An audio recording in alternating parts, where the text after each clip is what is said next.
Mutiny on the Raft, December 18th to 20th.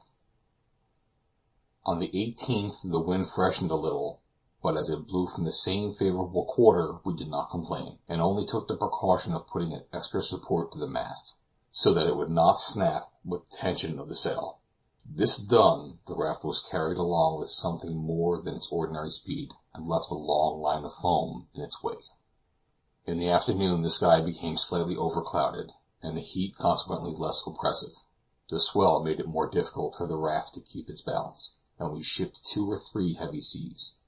But the carpenter managed to make with some planks a kind of wall about a couple of feet high, which protected us from the direct action of the waves.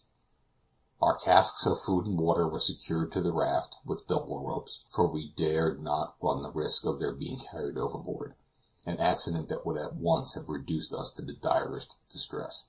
In the course of the day the sailors gathered some of the marine plants known by the name of sargassos, very similar to those that we saw in such profusion between the Bermudas and Ham Rock. I advised my companions to chew the laminary tangles, which they would find contained a saccharine juice, affording considerable relief to their parched lips and throats.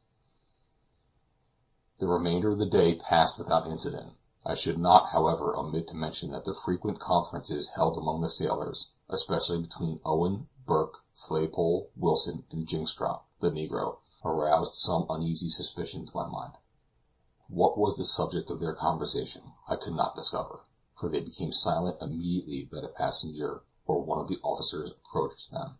When I mentioned the matter to Curtis, I found he had already noticed these secret interviews, and that they had given him enough concern to make him determined to keep a strict eye upon Jingstrop and Owen, who, rascals as they were themselves, were evidently trying to disaffect their mates. On the 19th the heat was again excessive. The sky was cloudless, and as there was not enough wind to fill the sail, the raft lay motionless upon the surface of the water.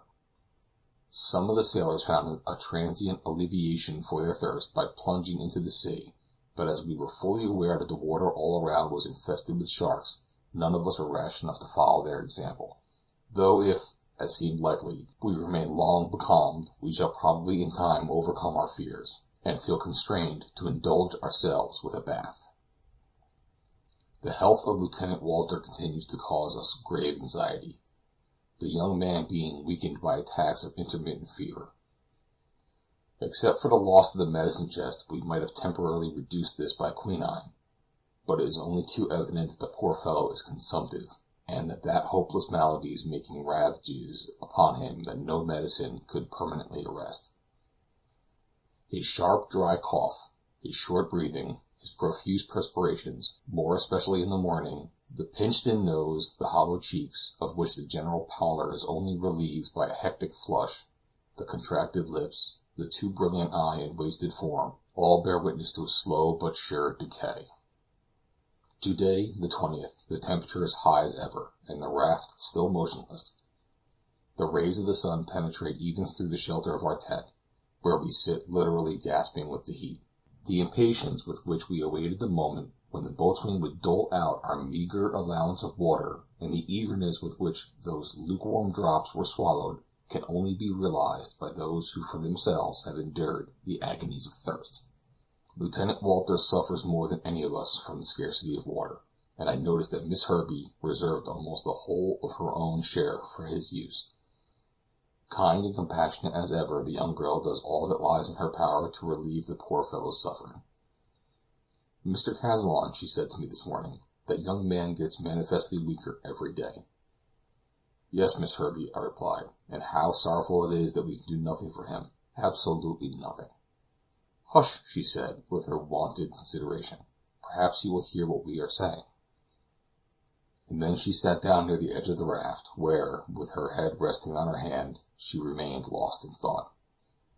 An incident sufficiently unpleasant occurred today. For nearly an hour Owen, Flaypole, Burke, and Jingstrop had been engaged in a close conversation, and, although their voices were low, their gestures had betrayed that they were animated by some strong excitement. At the conclusion of the colloquy, Owen got up and walked deliberately to the quarter of the raft that had been reserved for the use of the passengers.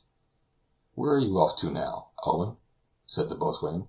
"That's my business," said the man insolently, and pursued his course. The boatswain was about to stop him, but before he could interfere, Curtis was standing and looking Owen steadily in the face. "Ah, captain, I've got a word from my mates to say to you," he said, with all the effrontery imaginable. "Say on, then," said the captain, coolly.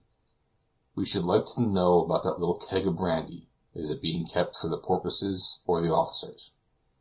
Finding that he obtained no reply, he went on: "Look here, captain, what we want is to have our grog served out every morning as usual."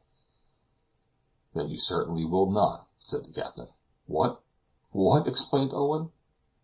"Don't you mean to let us have our grog?" "Once and for all, no." For a moment, with a malicious grin upon his lips, Owen stood confronting the captain. Then, as though thinking better of himself, he turned round and rejoined his companions, who were still talking together in an undertone. When I was afterwards discussing the matter with Curtis, I asked him whether he was sure he had done right by refusing the brandy. "Right!" he cried. "To be sure I have. Allow those men to have brandy? I would throw it overboard first." Chapter 33.